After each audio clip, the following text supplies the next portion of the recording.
अचानक उसके कान में आवाज़ गूंजी। बहुत शौक था साइंस पढ़ने का। देखते हैं अब क्या करती है ये बहन जी। हाँ हाँ, मैं सही कह रहा हूँ। यहाँ 150 बच्चों में टॉप क्या कर लिया। खुद को झांसी की रानी समझ बैठी।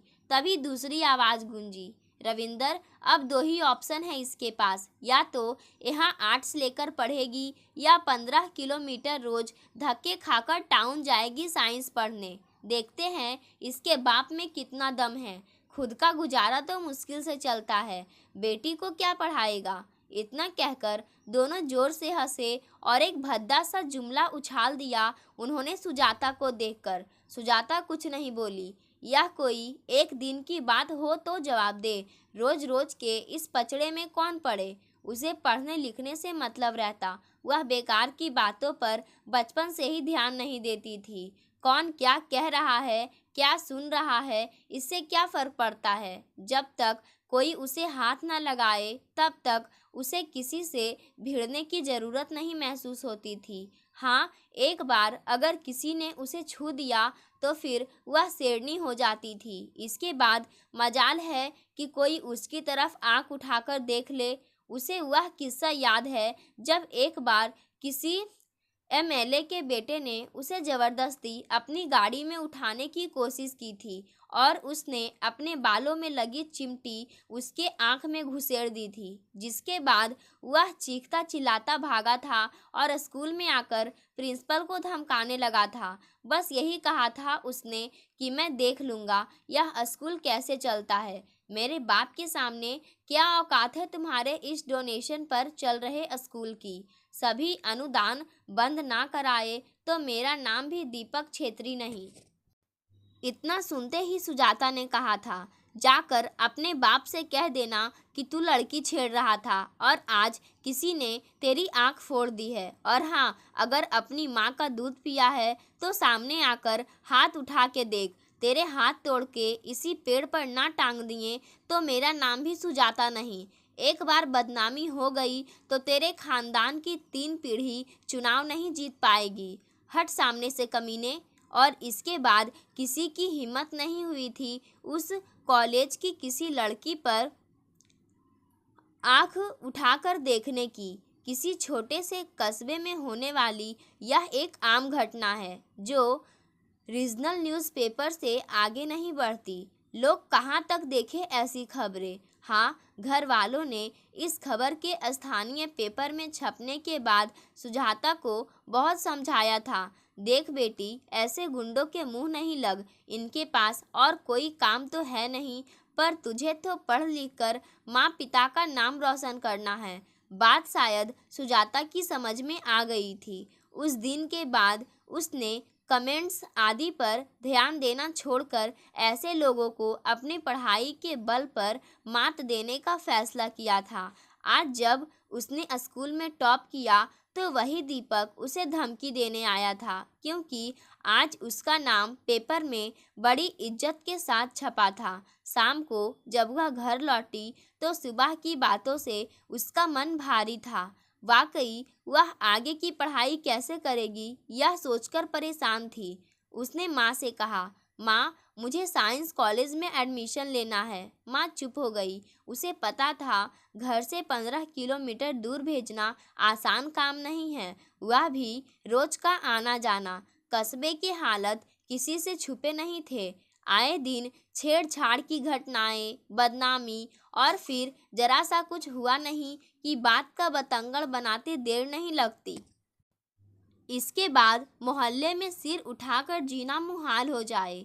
एक बार झूठा दाग भी लग गया तो शादी ब्याह सब मुश्किल। फिर सारी गलती लड़की की, चाहे बेचारी ने कुछ ना किया हो। मगर नहीं, असली समस्या तो यह बेचारी ही हो जाना है। खैर वह बोली, ठीक है बेटी, तू एडमिशन के लिए फॉर्म भर दे, उसके बाद देखते हैं कैसे करना है। हाँ, मैं तेरे पापा को बोल दूंगी, वो कल ही फॉर्म ले आएंगे। सुजाता खुश हुई। चलो, कम से कम आगे मन चाही पढ़ाई तो कर पाएगी। उसका सपना था ट्रिपल आईटी में एडमिशन लेकर कंप्यूटर इंजीनियर बनने का। जब से उसने एक प्रतिष्ठित अखबार में वहाँ से पास होने वाले स्टूडेंट्स का पैकेज देखा था, उसे अपनी ज़िंदगी बदलने की जिद सवार हो गई थी। उसकी आज की ज़िंदगी और सपनों की ज़िंदगी के बीच एक छोटी सी छलांग चाहिए। एक बार वह अपने ड्रीम कॉलेज में पहुंच गई तो आगे का सफ़र बहुत आसान है, इतनी सी बात उसे समझ में आ गई थी। मगर नई ज़िंदगी इतनी आसान नहीं होती जितनी दिखाई देती है। जो आसानी से पूरे हो जाते हैं वे सपने भी सपने नहीं होते। रात जब माँ ने सुजाता के पापा से कहा, सुनो, कल सुजाता के लिए साइंस कॉलेज का फॉर्म लेते आना, उसके नंबर बहुत अच्छे आए हैं और उसे एडमिशन भी आसानी से मिल जाएगा। इतना सुनना था कि पापा के तेवर बदल गए। अभी सुबह तक जो पापा बिटिया के गुण गा रहे थे और पेपर में नाम छपने पर इतरा रहे थे, अचानक कुछ और नज़र आने लगे। पापा ने कहा, सुनो सुजाता की माँ, वो क्या करेगी वहाँ जाकर? यहीं कॉलेज में आगे पढ़ लेगी। तुम तो जानती हो उतनी हर रोज़ जाना आसान नहीं है। फिर टेम्पो की धक्का मुक्की, बदमाश लड़कों की छेड़छाड़ रोज रोज कौन झेलेगा? मगर यहाँ इस कॉलेज में साइंस नहीं है और सुजाता साइंस पढ़ना चाहती है। उसकी माँ ने कहा, अरे पढ़ाई पढ़ाई होती है, साइंस और आर्ट्स का क्या है? और हमें उसे कौन सा डॉक्टर इंजीनियर बनाना है? 12th करे और फिर ग्रेजुएशन में एडमिशन ले ले। अच्छा लड़का देखकर शादी कर देंगे। पापा बोले। सुजाता सब सुन रही थी। उसे लगा या तो वह घर छोड़कर भाग जाए या कहीं डूब मरे। आज उसे अपने पापा भी अजीब से लग रहे थे। वह सोचने लगी, यह इंसान इतना कमज़ोर कैसे हो सकता है? तभी माँ बोली, सुनो जी, वह साइंस पढ़ना चाहती है तो हम उस पर अपनी मर्जी कैसे थोप सकते हैं? पापा थोड़ा सख्त हुए। तुम जानती हो इसके आगे का रास्ता क्या है? वह 12वीं करेगी, फिर कोचिंग और तब मेडिकल या इंजीनियरिंग का एंट्रेंस टेस्ट देगी। उसके बाद इंजीनियरिंग कॉलेज में एडमिशन। कोचिंग से लेकर इंजीनियरिंग तक का खर्च कम से कम 15 लाख बैठता है। कहाँ से करेंगे इतना खर्च? और फिर इतने पैसे में तो उसकी शादी की आधी तैयारी हो जाएगी। इतना ही है तो उसे आईएएस की तैयारी को कह दो। सिंपल ग्रेजुएशन करके सिविल सर्विसेज दे। माँ को काफ़ी गुस्सा आ गया था। ये सुनकर वह बोली, खर्चे की चिंता तुम मत करो, मैं अपने गहने गिरवी रख दूंगी, तुम बस फॉर्म ले आना। मगर पापा इतनी जल्दी कहाँ हार मानने वाले थे। इतना सुनते ही बोले, सुनो, तुम कुछ दिन मायके चली जाओ, तुम्हारी तबीयत ठीक नहीं लग रही है। और हाँ, सुजाता भी कुछ दिन घूम आएगी, तब तक सब ठीक हो जाएगा। इतना सुनते ही सुजाता को रोना आ गया। उसे लगा अब बस सब कुछ खत्म हो गया है, क्योंकि यह पापा के तुरुप का इक्का था। इस धमकी के बाद माँ चुप हो जाती थी। नानी के घर जाने का मतलब होता माँ की घोर बेइज्जती। फिर पापा माँ को लेने नहीं आते और मामा से लेकर नानी तक, यहाँ तक कि अड़ोस पड़ोस तक माँ को ताने मारते। फिर 5-6 महीने में मान मनौवल के बाद पापा बड़े शान से विजयी भाव से आते और माँ को उनकी हर बात मानते हुए वापस लौटना पड़ता। लेकिन इस बार माँ कुछ बोली नहीं, बस इतना कहकर चुप हो गई। मैं नहीं चाहती सुजाता की जिंदगी मेरी तरह बर्बाद हो। तुम रहने दो, मैं देखती हूँ क्या करना है। और हाँ, मैं मायके नहीं जा रही हूँ, यही मेरा घर है, मैं यहीं रहूँगी अपनी बेटी के साथ। सुनकर पापा के अहंकार को चोट लगी, मगर बोले कुछ नहीं। स्त्री जब अपनी मजबूती पर आ जाती है तो पुरुष सहम जाता है। वह आगे का सीन सोचकर डर गए थे। किसी तरह वह भारी रात गुजरी और सुबह हुई। पापा बिना कुछ बोले काम पर निकल गए थे और माँ नहा धोकर पूजा कर रही थी। अपने ख्यालों और मम्मी पापा की बातों में खोए हुए सुजाता को कब नींद आ गई उसे पता ही नहीं चला। जैसे ही वह उठी, माँ ने उसे प्यार से देखा और बोली, चल जल्दी से तैयार हो जा, तेरे नए कॉलेज चलना है। इतना सुनना था कि सुजाता को जैसे पंख लग गए। माँ, क्या मैं साइंस पढ़ूंगी? वह चहकते हुए बोली। मेरी बेटी सब कुछ करेगी जो वह चाहती है। आखिर बेटी किसकी है? देवकी की बेटी। भला अनपढ़ रहे, यह नहीं होगा। देवकी उसकी माँ का नाम था। उसकी आंखों में आंसू आ गए और वह माँ से लिपट गई। शेयर ऑटो का सफ़र बहुत झेलू होता है, लेकिन देर सवेर इंसान को उसके गंतव्य तक पहुंचा ही देता है। माँ बेटी अपने छोटे से गांव से निकल कस्बे में आ गई थी। भले ही सुबह 8 बजे के निकले 11:30 बजे पहुँचे हो। ऑटो की धक्का मुक्की और रेलम पेल से बाहर निकलते ही खुली हवा आकर सुजाता का दिल झूमने लगा। वह सोचने लगी, तो अब वह यहाँ पढ़ेगी। वहाँ की रौनक देख उसकी खुशी का ठिकाना ना रहा। खैर, कॉलेज में पहुँचते ही उसे एडमिशन मिलने में दिक्कत नहीं हुई। उसके नंबर और पेपर में नाम देखकर कॉलेज के प्रिंसिपल बहुत खुश हुए और उन्होंने देवकी जी को विश्वास दिलाया। आप सुजाता की चिंता ना करें। जैसे इस बच्ची ने अपने स्कूल का नाम रोशन किया है, वैसे ही यह हमारे कॉलेज का नाम रोशन करेगी। हाँ, आप बस इतना ध्यान रखें कि इसकी अटेंडेंस कम ना हो। यह क्लास में रेगुलर रहे। ज़्यादातर दूर से आने वाले बच्चे एडमिशन तो ले लेते हैं, लेकिन रेगुलर नहीं रह पाते। मैं समझता हूँ कि आने जाने में कितनी दिक्कत है, लेकिन इस मामले में हम कुछ नहीं कर सकते। अच्छे नंबर आने के कारण उसे कुछ प्रतिशत फीस माफ़ी भी मिल गई थी। इसके बाद माँ बेटी खुशी खुशी घर लौटे, मगर आगे के सवाल मुंह बाए खड़े थे। रोज अगर इस तरह शेयर ऑटो से जाना पड़ा तो हो चुकी पढ़ाई। और अचानक सुजाता ने देखा कि माँ अपने गहने निकाल कर चेक कर रही है। उसने माँ को इस तरह अपने गहने देखते कभी नहीं देखा था। माँ ने बड़े जतन से सारे गहने देखे, जैसे मन ही मन उसका वजन तौला हो, और हाथ का एक कंगन उठा लिया। 1.5 तोला तो होगा। अगले दिन पापा के जाने के बाद देवकी सुजाता को लेकर फिर कस्बे जा पहुंची और उसने स्कूटी वाली शॉप पर दस्तक दी। यह सब देख सुजाता को कुछ समझ नहीं आया। बाद में पता चला वह कंगन किसी सुनार के पास पहुंच गया था और स्कूटी सुजाता के पास। पढ़ते समय बच्चों को अपना लक्ष्य दिखाई देता है। हाँ, सुजाता मन ही मन माँ के प्रति कृतज्ञता से भरती जा रही थी। ऐसे ही एक रात उसने माँ से पूछा, माँ, तुमने मेरी स्कूटी के लिए कंगन बेच दिए?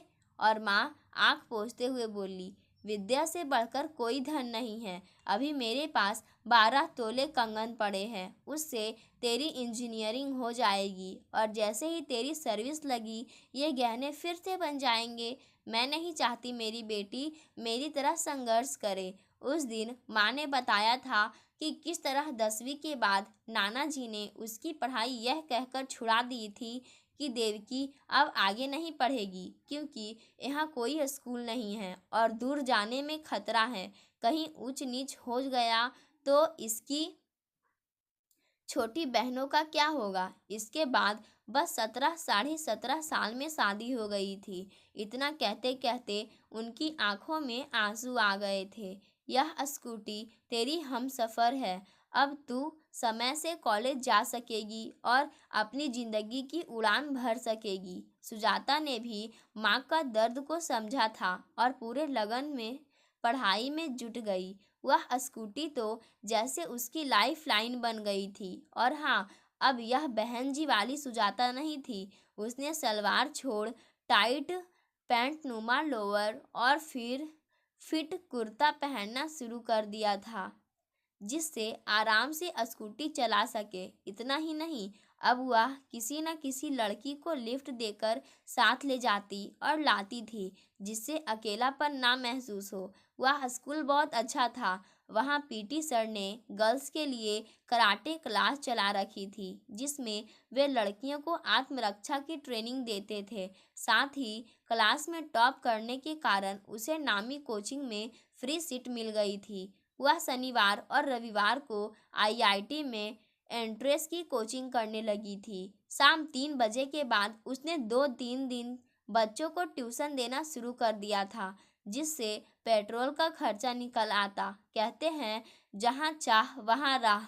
दीपक और उसके साथियों ने 1-2 बार उसे तंग करने की कोशिश की तो उसने चुपचाप उनकी कंप्लेंट कर दी थी, जिससे बिना उसका नाम उजागर किए बदमाशों पर कार्रवाई हो गई थी। वह दिन भी आया जब जेईई मेंस का रिजल्ट आया। कोचिंग की गाइडेंस और क्लास में मेहनत रंग लाई थी। उसकी रैंक 3000 के नीचे थी, जिससे उसे आसानी से आईआईटी हैदराबाद मिल गया था। यह उसके किसी सपने को पूरा होने से कम नहीं था। इस बात को गुजरे एक अरसा हो गया था और आज सुजाता की कैंपस प्लेसमेंट हुई थी। उसकी आंखों में आंसू थे। एक छोटे से गांव से निकलकर कस्बे से होता उसकी ज़िंदगी का सफ़र, जो हैदराबाद में हाल्ट पर था, आज बेंगलुरु की किसी बड़ी आईटी फर्म में प्लेसमेंट के साथ ही अपने मुकम्मल मुकाम तक जा पहुंची थी। वो अब ना देवकी को उसकी चिंता करनी पड़ती थी और ना पिता राजेश्वर को बेटी के साथ कुछ ऊंच नीच होने का डर था। उसने माँ को फ़ोन लगाया। माँ, मेरी प्लेसमेंट हो गई है। सुनकर माँ के तो जैसे बोल ही ना फूटे। वह बस घर में मंदिर की तरफ दौड़ी। बेटी, सब भगवान का आशीर्वाद है, सुजाता ने कहा।